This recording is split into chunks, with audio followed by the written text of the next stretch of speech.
বিসমিল্লাহির রহমানির রহিম। আসসালামু আলাইকুম।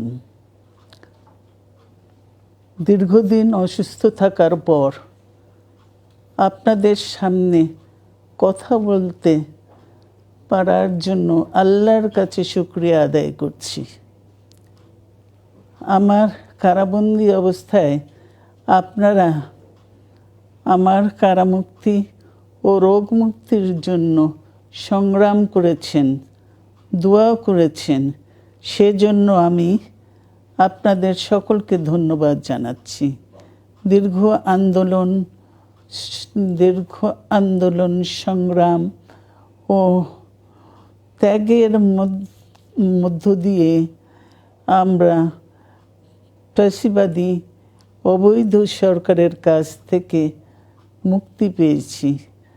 আমি আন্তরিক ধন্যবাদ জানাতে চাই আমাদের বীর সন্তানদের, যারা মরণপণ সংগ্রাম করে এই অসম্ভবকে সম্ভব করেছে। শত শত শহীদদের জানাই শ্রদ্ধা। এ বিজয় আমাদের নতুন সম্ভাবনা নিয়ে এসেছে। দীর্ঘদিনের নজিরবিহীন দুর্নীতি, গণতন্ত্রের ধ্বংসের স্তূপের মধ্য থেকে আমাদের নির্মাণ করতে হবে এক সমৃদ্ধ বাংলাদেশ। ছাত্র তরুণরাই আমাদের ভবিষ্যৎ।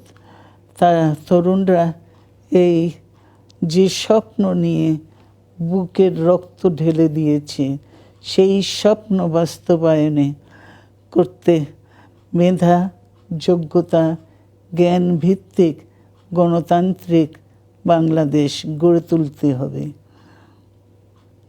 শোষণহীন সমৃদ্ধ বাংলাদেশ।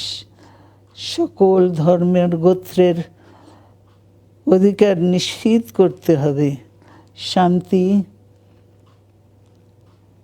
প্রগতি আর সাম্যের ভিত্তিতে আধুনিক বাংলাদেশ নির্মাণে আসুন আমরা তরুণদের হাত শক্তিশালী করি।